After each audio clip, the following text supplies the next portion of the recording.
राष्ट्रवादीच्या विलीनीकरणाचे टप्पे लवकरच उलगडणार। 9 फेब्रुवारी नंतर पत्रकार परिषद घेत रोहित पवार सांगणार इनसाइड स्टोरी। माझाला पवारांच्या राष्ट्रवादीतल्या सूत्रांची माहिती।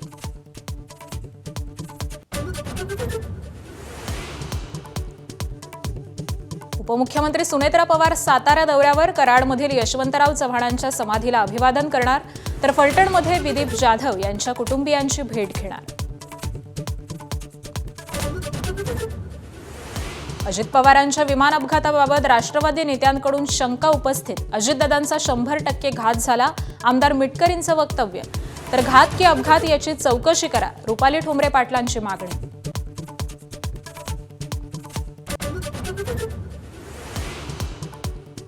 मुंबई महापालिकेसाठी महायुती करणार 2 गटात नोंदणी। भाजपचा स्वतंत्र गट असणार, तर शिवसेना राष्ट्रवादी मिळून एका गटाची नोंदणी करणार।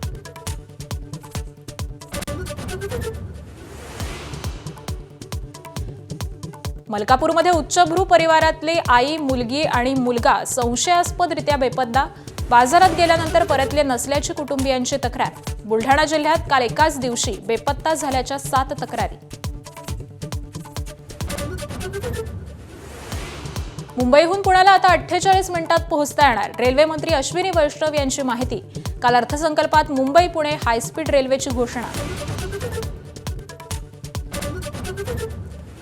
T20 वर्ल्ड कप मधल्या भारताविरुद्धच्या सामन्यावर पाकिस्तानचा बहिष्कार। पाकिस्तान सरकारचा निर्णय, तर परिणाम भोगावे लागतील ICCचा पाक क्रिकेट बोर्डाला इशारा।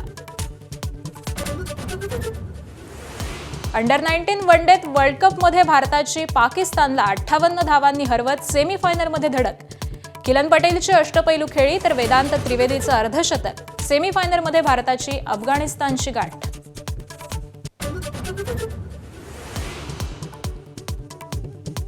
वयाच्या 90व्या वर्षी दलाई लामांनी मिळवला मानाचा ग्रॅमी पुरस्कार। दलाई लामांच्या ऑडिओ बुकचा सन्मान।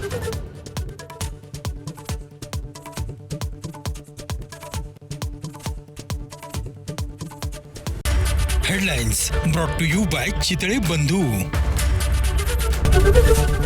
एबीपी माझा, उघडा डोळे बघा नीट।